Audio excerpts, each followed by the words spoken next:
আসসালামু আলাইকুম। আমি হেভেন লাইফস্টাইল থেকে হেভেন আবারও আরেকটি নিউ ভিডিও দেখার জন্য আপনাদেরকে আমন্ত্রণ জানাচ্ছি। আশা করছি আল্লাহর অশেষ রহমতে আপনারা সবাই ভালো আছেন। আলহামদুলিল্লাহ আমরাও ভালো আছি। তো আজকের ভিডিওটা নিয়ে এসেছি বেডরুম সাজানো দিয়ে শুরু করতে যাচ্ছি। চলুন আপনাদেরকে সাথে নিয়ে বেডরুমটা সাজিয়ে ফেলি।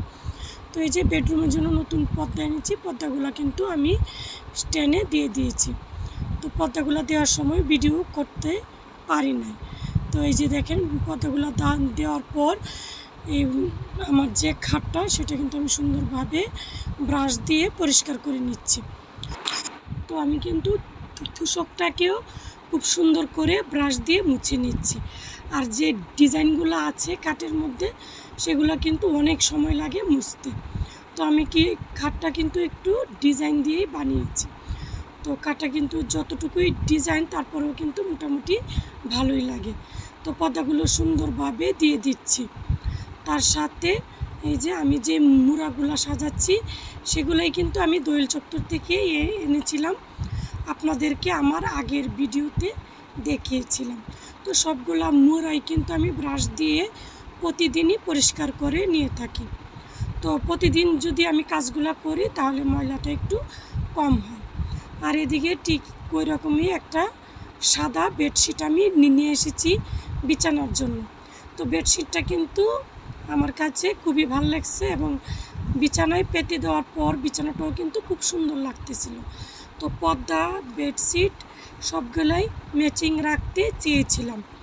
তো সুন্দর করে বেডটাকে সাজিয়ে নিচ্ছি।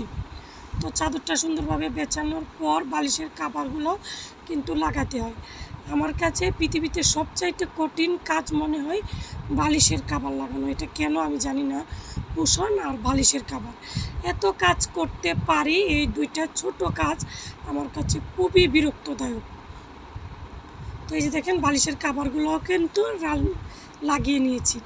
এখন আমি সুন্দর করে কাভারগুলো দিয়ে দিচ্ছি। এর মধ্যে দেখেন একটা কাজ করতে গেলে আরেকটা কাজ বের হয়। এখানে কিছু কাপড় শুকানো হয়েছে, সেগুলো আমি এখন ভাঁজ করে নিচ্ছি। তো কাপড়গুলো ভাঁজ করতেছি, সাথে সাথে কিন্তু আমি রান্নাটাও করতেছি। ঘর গুছানো রান্না বান্না সব কিছু কিন্তু আমি একসাথে করি। আমি একটা কাজ করে ধাপে ধাপে কিন্তু কাজ করি না। আমি রান্নাটা বসিয়ে দিয়ে রুম গুছাতে চলে আসি। তার সাথে কাপড় ভাঁজ করা, কাপড় নাড়া, কাপড় ধোয়া, গুছানো কাজগুলা, বাজার সদাই গুছানো, যাবতীয় যেমন টেবিল গুছানো, সোফা গুছানো সব কিছুই কিন্তু একই সাথে করে থাকি।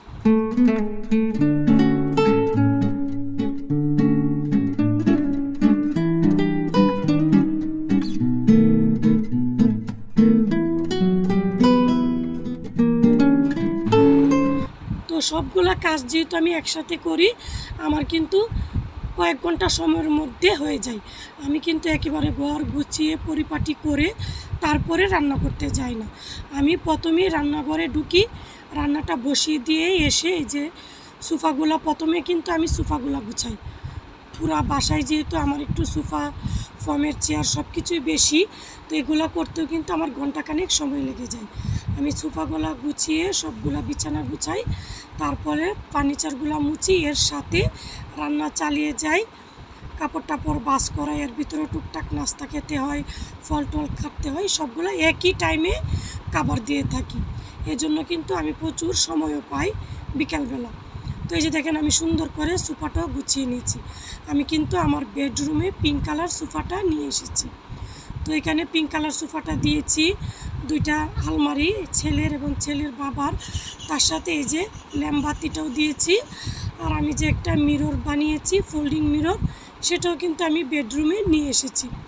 আর এই যে সুন্দর দুটা কিউট কুশন কভার, সেটাও কিন্তু লাগিয়ে দিয়ে দিয়েছি বালিশের উপরে কুশনে। আর সুন্দর করে এই ফ্লাওয়ারগুলো আমার একটা সুন্দর ফ্লাওয়ার বাসে দিয়ে দিয়েছি।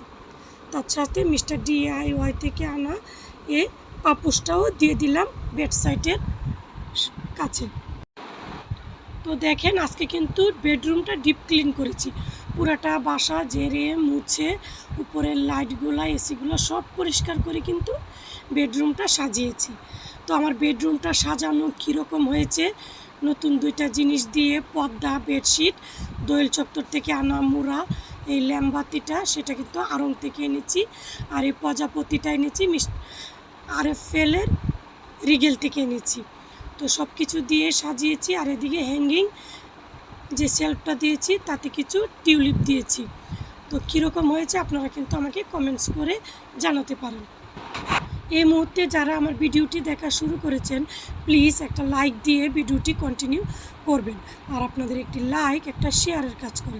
আর আপনারা চাইলেই কিন্তু আমার ভিডিওটি আপনাদের পরিচিত ফ্রেন্ড অ্যান্ড ফ্যামিলির সাথে শেয়ার করতে পারেন, তাহলে আরও অসংখ্য আপু ভাইয়ারা আমার ভিডিওটি দেখতে পারবেন।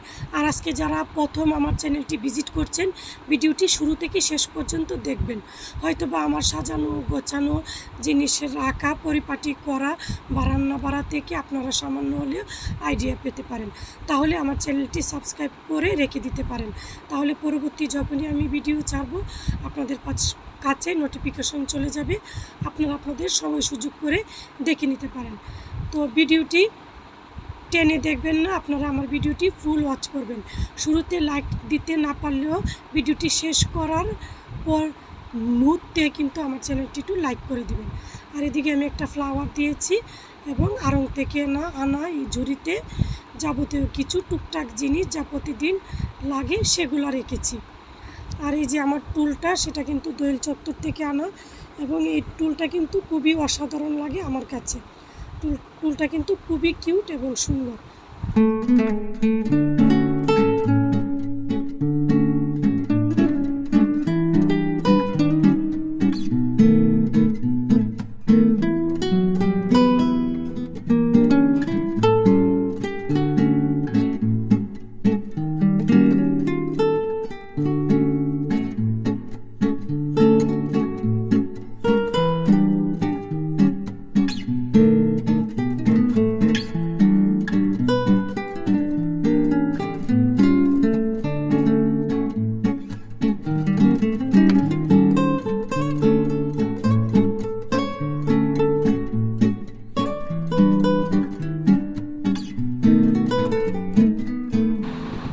তো বাসাটা গুছানোর পর আপনাদের সাথে শেয়ার করে এখন আবার চলে এসেছি ফিশ ফ্রাই করা হবে এয়ার ফ্রায়ারে। তো এখানে দেখেন আমার ছেলে সব মশলা দিয়ে দিচ্ছে। প্রথম দিয়েছে তান্দুরি মশলা, তার সাথে গরুর মাংসের মশলা, টক দই, সয়া সস, টমেটো সস, লেবুর রস এবং আদা বাটা, রসুন বাটা, নাগামরিচের আচার, ভিনেগার, তার সাথে মাছের মশলা, সব কিছু চিনি। এক এক করে আমার ছেলে কিন্তু সব কিছুই দিয়ে দিচ্ছে। এখন সব মশলা দিয়ে আস্তে ধীরে সে মশলাটাকে একটু সরিষার তেল দিয়ে সুন্দরভাবে মেখে নেবে। আর ওইদিকে আমি মাছটাও কিন্তু ধুয়ে দিচ্ছি। তো মাছটা কিন্তু ভিনেগার দিয়ে ভিজিয়ে রাখা হয়েছে। তো মাছটাকে কিছুক্ষণ ভিজিয়ে রাখার পর আমি তাকে পরিষ্কার করে দেব। আর এদিকে পাকঘরে যা টুকটাক কাজ ছিল সেগুলো কিন্তু করতেছিলাম।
খুব সুন্দর করে কিন্তু আমার ছেলে মশলাটা মাখিয়েছে।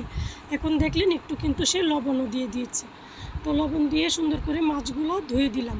তারপর সে এয়ার ফ্রায়ারে মাছটাকে ফ্রাই করবে। তো ফ্রাই করতেও কিন্তু অনেক সময়ই লেগে যায়। আর পরোটাটা আমরা বাইরে থেকে নিয়ে আসব। তো আমার ছেলে খুব সুন্দর করে ইদানিং প্রায়ই ফিশ ফ্রাইটা করে নিচ্ছে। তো আমার বেডরুমটা সাজানো কীরকম হয়েছে প্লিজ আমাকে জানাবেন। আর এদিকে আমার ছেলে কিন্তু বাটারটা একটা কড়াইয়ের মধ্যে দিয়ে গুলিয়ে নিচ্ছে, তারপরে সে বাটারটা ব্যবহার করবে। তো আমার ছেলে কিন্তু প্রায় একজন ভালো মানের শেফ আপনারা বলতে পারেন।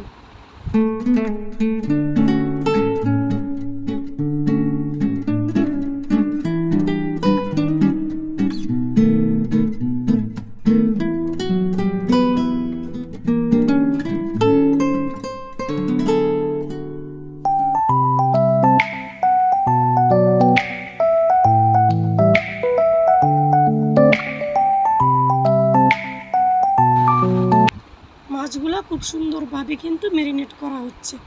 তো এখানে আমার ছেলে এয়ার ফ্রায়ারে তেলটা ব্রাশ করে নিচ্ছে। তো তেলটা কিন্তু খুব সুন্দর করে একটু ব্রাশ করতে হয়। তো ব্রাশ করার পরে সে মাছটা দিয়ে এয়ার ফ্রায়ারে দিয়ে দিবে। তো ব্রাশ করে নিচ্ছে, তার সাথে কিন্তু খুব সুন্দর করে আমিও বাকি কাজগুলো করে নিচ্ছি। তো আপনাদের সাথে রেগুলার ভিডিও দেওয়ার চেষ্টা করতেছি। তো আপনারা যদি আমার পাশে থাকেন তাহলে কিন্তু আমি আরও উৎসাহ অনুপ্রেরণা পাবো ভিডিও বানাতে। তো আপনারা আমার ভিডিওটা আপনাদের কাছে আসলে আমি আশা করি আপনারা দেখবেন। তো চ্যানেলটি সাবস্ক্রাইব করে বেল বাটনটি কিন্তু অন করবেন, তাহলে বেল অপশন আসবে, সেটাতেও কিন্তু চাপ দিয়ে অন করে দিবেন, তাহলেই নোটিফিকেশান আপনাদের কাছে চলে আসবে। তো এদিকে দেখেন এয়ার ফ্রায়ারে আমার ছেলে মাছটা দিয়ে দিয়েছে। তারপর এয়ার ফ্রায়ারটা অন করে দেওয়া হলো। এখন সে তার পাওয়ার লেভেলটা দিয়ে অন করে দিবে। এখানে কিন্তু ফিশের জন্য অপশন আছে, মাছের জন্য আছে, গিলের জন্য আছে, সব কিছুই আলাদা আলাদা। সেটা কিন্তু এটাতে দেওয়াই আছে স্ক্রিনে। তো সেই অনুযায়ী আমার ছেলে দেখেন কীভাবে দিয়ে দিয়েছে। আপনাদের একটু দেখাচ্ছি সে কীভাবে অন করেছে, কত ডিগ্রিতে রেখেছে, কিভাবে হচ্ছে।